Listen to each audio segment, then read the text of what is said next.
Ford square અથવા ડીમાર્ટની પાસે, cells ઇન્ડિયાની ઉપર, વિસદ ગાંધીનગર હાઈવે, અમદાવાદ 380005।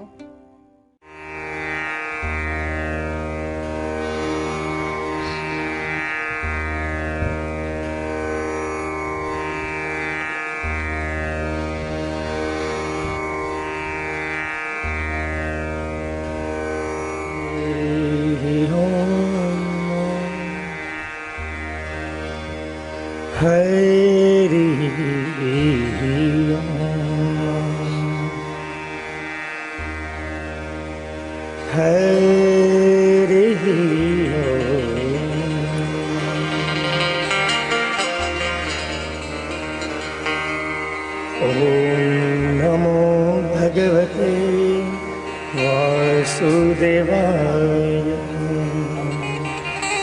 ओम नमो भगवते वासुदेवाय। ओम नमो भगवते वासुदेवाय। नमो भगवते वासुदेवाय। ओम नमो भगवते वासुदेवाय। ओम नमो भगवते वासुदेवाय। ओम नमो भगवते वासुदेवाय। ओम नमो भगवते वासुदेवाय। ओम नमो भगवते वासुदेवाय। रविंदे न पदारविन्दम् मुखारविन्दे विनिवेशयन्तम् वटस्य पकरस्य पुटे शयानम् बालं मुकुन्दं मनसा स्मरामि। श्रीकृष्ण गोविन्द हरे मुरारे। हे नाथ नारायण वासुदेव। जिन्वे पिभस्वा मृतमेव देव। गोविन्द दामोदर माधवेति। विगृहीतो कामा किल गोपकन्या। मुरारिपादार्पितचित्तवृत्ति। दध्यादिकं नो हवसादवोच। गोविन्द दामोदर माधवेति।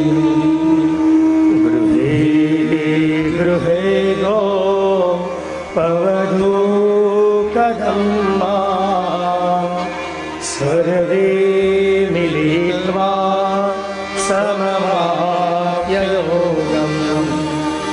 पुण्यानि नामानि पठन्ति नित्यम्। गोविन्द दामोदर माधवेति। सुखं शयाना निलये निजेति। नामानि विष्णो प्रवदन्ति भक्त्या। ते निश्चितं तं मयतां व्रजन्ति। गोविन्द दामोदर माधवेति। सुखावसाने इदमेव सारम् दुःखावसाने इदमेव ज्ञेयम् देहावसाने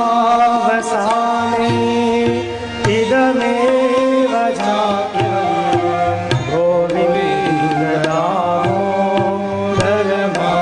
गोविन्ददामोदरमाधवेति श्रीकृष्ण राधा हर गोकुलेश गोपाल गोवर्धननाथ विष्णु जिन्वे पिबस्वा मृतमेतदेवा गोविन्द दामोदरमाधवेति गोविन्द दामोदरमाधवेति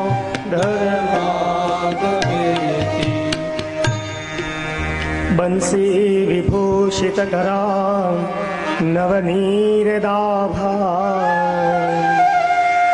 पीताम्बरादरुणबिम्बफलाधरोष्ठा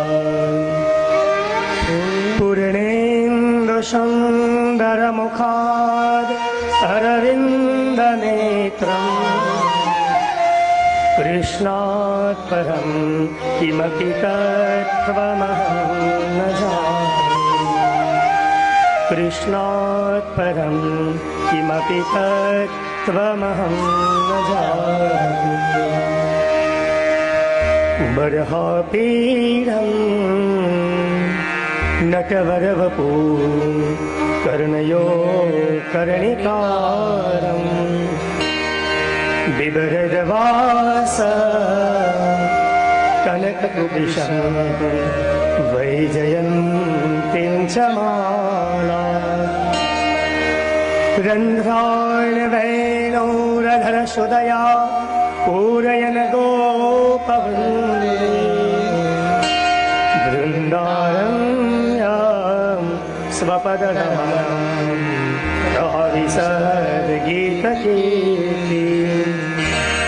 वृन्दारण्यां स्वपदरमणं प्राविसद्गीतकीर्ति जयति जगति माया यस्य कायाधवस्ते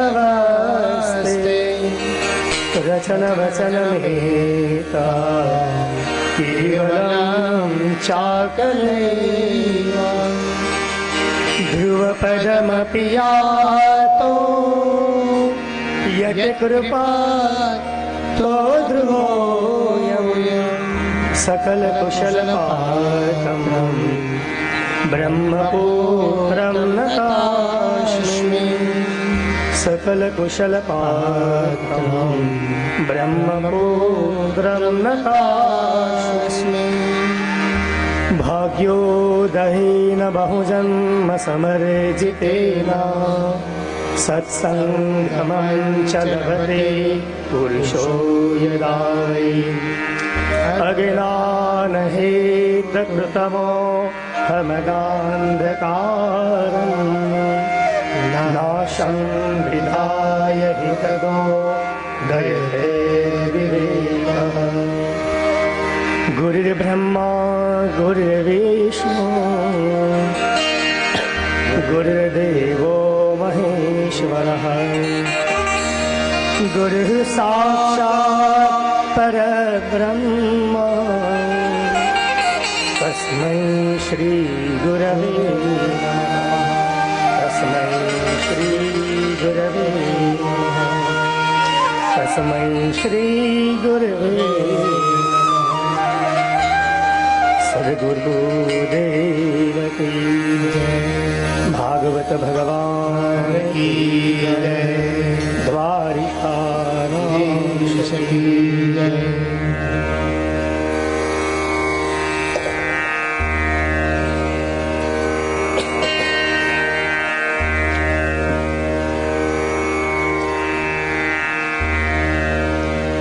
श्रीमद् भागवत तृतीय दिन की कथा में पधारे हुए सभी भक्तगणों को हृदय से वंदन है। गत दिन हमने देखा मैत्रेय और विदुर ऋषि का संवाद हुआ। भक्त नरसिंह मेहता जी के बेटे की शादी का प्रसंग लिया गया। कपिल भगवान का प्रागट्य हुआ है। तीसरे स्कंद की इस कथा के अंदर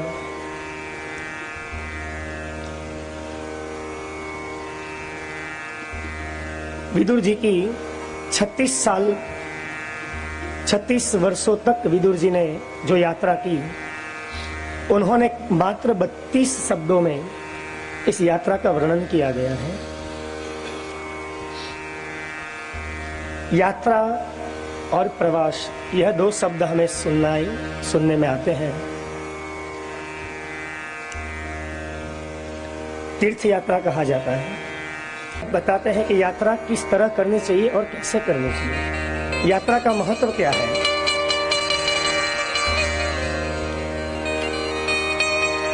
इस जीव का कल्याण हो और तीर्थों का महत्व बढ़े, इसलिए तीर्थों की यात्रा बताई गई है शास्त्रों में। यात्रा केवल सत्संग करने के लिए ही यात्रा करनी चाहिए। यात्रा में जाने के पूर्व यात्रा का उद्देश्य केवल प्रभु की भक्ति ही होनी चाहिए। और यात्रा में कई तरह के नियमों का पालन श्रीमद् भागवत जी में बताया गया है। आजकल तो यात्रा में जाते हैं कई बहनें, कई तरह की सामग्री, परफ्यूम, कई तरह के पकवान, कई तरह के भात भात के आचार। वहाँ पे आधुनिक यात्रा में लोग पहले वहाँ जाकर के तपास करते हैं कि हमको यात्रा किस दिशा में जानी है और यात्रा में क्या क्या सुविधा है। पहले तो ये निर्णय लेते हैं कि यात्रा में हम जा रहे हैं, उसके अंदर वो जो बस या जो भी साधन है उसमें एसी की व्यवस्था है कि नहीं, वहाँ पे हमारे रहने के लिए खाने के भोजन की व्यवस्था किस तरह की है, पहले ये पूछा जाता है। कहते हैं कि यात्रा में जाने के समय किसी भी तरह का साबुन या जो आजकल लोग केमिकल युक्त कई पदार्थ ले जाते हैं, वह लेकर नहीं जाना चाहिए। मिट्टी से स्नान करना चाहिए। एक तीर्थ में जाने के बाद दूसरे तीर्थों को, अगर आप हरिद्वार में यात्रा करने जाते हैं, वहां जाकर के यमुना जी की या तो गंगा जी में स्नान करते हो तो गंगा जी का ही महत्व बनना चाहिए। एक तीर्थ में जाने के बाद दूसरे तीर्थों का कभी वहां स्मरण नहीं होना चाहिए। जिस तीर्थ में जहां जाओ उसी तीर्थ का वहां महत्व होना चाहिए। यात्रा में जाते हैं तो कई धर्मशालाएं, कई संस्थाओं ने खोल रखी है, लेकिन आजकल तो लोग बड़े बड़े 5 स्टार होटल में जाकर व्यवस्थाएं करते हैं और फिर जाके यात्रा हमारी खत्म होती है। तो विदुर जी यहाँ यात्रा करते हुए यमुना के किनारे आते हैं। वहां पे उन्हें उद्धव जी का समागम होता है। विदुर जी और उद्धव जी 3 रात्रि तक यमुना के किनारे सत्संग करते थे। उस समय वहां मैत्रेय मुनि पधारे और मैत्रेय मुनि ने उद्धव जी को कहा, एक सृष्टि प्रश्न किया कि हे उद्धव जी, आप ज्ञानी हैं, हमारे से कई तो गुना, हमें इस चीज जानने की उत्सुकता है कि भगवान ने सृष्टि की उत्पत्ति किस तरह की और भगवान ब्रह्मा जी के माध्यम से इस धरती का प्रागट्य किस तरह हुआ, और इसके बारे में हमें जानने की उत्सुकता है। 3 दिन का मैत्रेय मुनि और उद्धव जी के बाद साथ में सत्संग होता है और सत्संग में उद्धव जी कहते हैं कि सुनिए मैत्रेय जी, भगवान नारायण को जब सृष्टि की उत्पत्ति करने की इच्छा हुई, उनके नाभि कमल में से ब्रह्मा जी का प्रागट्य होता है। सर्वप्रथम ब्रह्मा जी का प्रकट होने पर नारायण की आज्ञा से ब्रह्मा जी ने 4 मानस पुत्रों को उत्पन्न किया। उन 4 मानस पुत्रों सबसे पहले हैं जिनका नाम है सनक, सनातन, सनंदन और सनत कुमार। यह 4 ब्रह्मा जी के मानस पुत्र उत्पन्न हुए। उन चारों पुत्रों को ब्रह्मा जी ने नारायण की इच्छा के अनुसार कहा कि हे पुत्र, भगवान परम पिता विष्णु नारायण की कृपा से हमें आज्ञा मिली है कि आप इस धरती पर प्रजा की उत्पत्ति करिए। क्योंकि सनत कुमार, सनंदन और सनकादिक जो थे, उन्होंने ब्रह्मा जी को प्रजा उत्पत्ति करने के लिए मना कर दिया। और तब ब्रह्मा जी क्रोधित हुए और ब्रह्मा जी के क्रोधित होने पर ब्रह्मा जी के दोनों नेत्र कमल के ब्रह्मकोटि में से एक रोता हुआ बालक उत्पन्न हुआ जिसका नाम है रुद्र। और जब ब्रह्मा जी के क्रोध से उनके भ्रुकुटी में से रुद्र का प्रागट्य होता है और उस रुद्र को भगवान ने, रुद्र का अर्थ होता है रोना या तो क्रोधित होना, जिसे हम रौद्र भी कह सकते हैं। इस रुद्र का ब्रह्मा जी ने 11 जगह पे रुद्र को भगवान ने स्थान दिया है। हमने शास्त्रों में कई जगह सुना भी है कि 12 आदित्य हैं और 11 रुद्र है। उस 11 रुद्र कौन है? एक रुद्र है जो सूर्य के अंदर है। जब सूर्य के अंदर रहा रुद्र कोपायमान होता है तो कई तरह की गर्मी और सृष्टि पे सारी विनाश का सर्जन होता है। एक रुद्र है जो अग्नि के अंदर है। अग्नि के अंदर रहा हुआ रुद्र यदि क्रोधित होता है तो सारी सृष्टि को जलाकर भस्म कर देता है। एक रुद्र है जिनका वास है जल के अंदर। जल में छुपा रुद्र यदि क्रोधित होता है तो सारी सृष्टि जलबंबाकार होकर उस सृष्टि का विनाश हो जाता है। एक रुद्र है जिसके वायु के अंदर है और वायु में छुपा रुद्र यदि क्रोधित होता है कई जगह तूफान और आंधी का हमें महसूस होता है। एक रुद्र है इंसान के शरीर के अंदर, हृदय के अंदर, मन और बुद्धि के अंदर।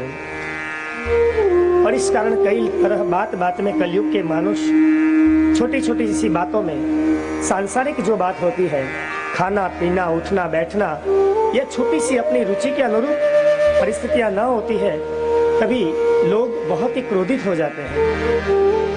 वह हृदय अपने हृदय में छुपा हुआ रुद्र है।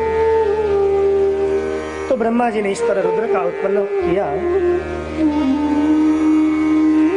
उसके बाद ब्रह्मा जी ने अपने 5वें मानस पुत्र, ऐसे तो 10 मानस पुत्र ब्रह्मा जी ने बनाए गए, 5वें पुत्र बनाए नारद जी, जिन्होंने भी ब्रह्मा सृष्टि की उत्पत्ति करने के लिए मना कर दिया। और तब ब्रह्मा जी ने मनु और शतरूपा की उत्पत्ति की। और धरती का सर्वश्रेष्ठ प्रथम युगल मनु और शतरूपा है। आज भी कई लोग का ऐसा मानना है, हमारे यहाँ कई लोग ऐसे भ्रम में हैं कि हमारे पूर्वज बंदर थे। डार्विन था जो एक वैज्ञानिक, जिन्होंने यह उपमा दी कि मनुष्य के पूर्वज बंदर थे। आज भी कई लोगों ऐसा भ्रम में है कि हमारे पूर्वज बंदर वानर थे, लेकिन ऐसा नहीं है। बंदर के बेटे आज भी बंदर के संतान बंदर ही है। और मनु और शतरूपा के संयोग से पृथ्वी की सृष्टि की उत्पत्ति हुई और धरती के मनु के हम सब पुत्र होते हैं, इसलिए हमारा नाम है मनुष्य और इसलिए हमें मानव कहा जाता है। तब मनु जी ने, ब्रह्मा जी ने मनु को कहा कि बेटा आप सृष्टि की उत्पत्ति करिए, प्रजा की उत्पत्ति करिए। तब मनु जी ने कहा कि पिताजी मैं सृष्टि की रचना और मनुष्य की उत्पत्ति तो करूंगा, लेकिन इसे मैं इतनी सारी सृष्टि को कहाँ रखूं?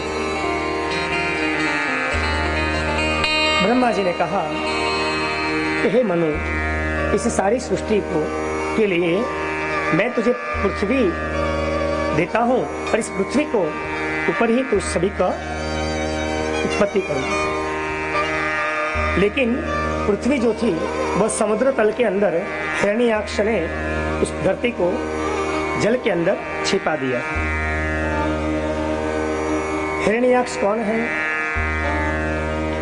कश्यप ऋषि के पुत्र है हिरण्याक्ष और हिरण्याकश्यपु।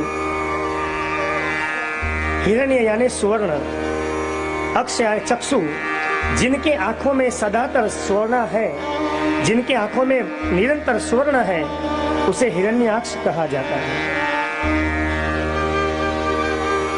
तब विदुर जी ने मैत्रेय जी को प्रश्न किया। मैत्रेय जी ने विदुर जी को पूछा कि कृपा करके हमें हिरण्याक्ष की उत्पत्ति के बारे में सुनाइए। तो यह कथा है, कश्यप ऋषि थे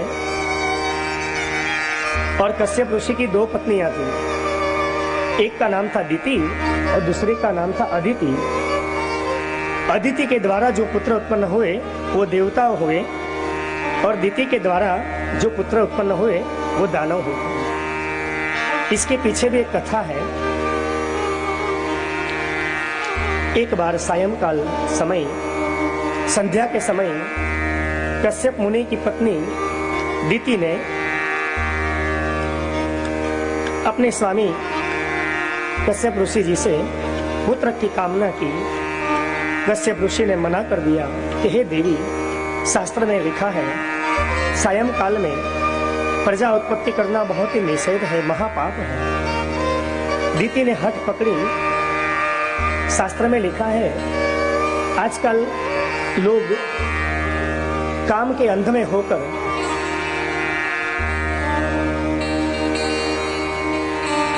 कभी भी किसी भी समय प्रजा उत्पत्ति का निर्णय लेते हैं। नवरात्रि हो, जन्माष्टमी हो, एकादशी हो, और वैसे भी आज तो एकादशी है ही शायद।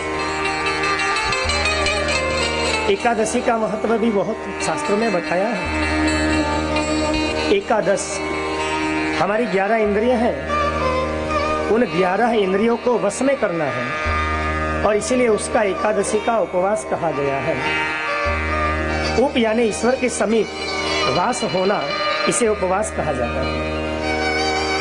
लेकिन आजकल तो लोग उपवास का मतलब ही व्याख्या ही बदल दी है। एकादशी के अगले दिन, 10वें के दिन लोग अच्छे से रेस्टोरेंट, होटल में जाकर के पेट भर के खाना खाते हैं। कल एकादशी है, आज सब खा लिया जाए। सही में तो ऐसा नियम है, 10वीं के दिन एक समय भोजन करना चाहिए, केवल एक समय, दोपहर को। रात्रि को केवल जल आहार लेना चाहिए, जिससे अपने मन के अंदर, मन चंचल है,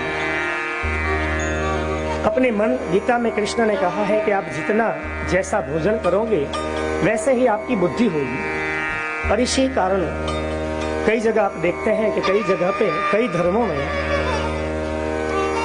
हमें तीखा और ज्यादा चटपटा भोजन नहीं मिलता, नहीं दिया जाता,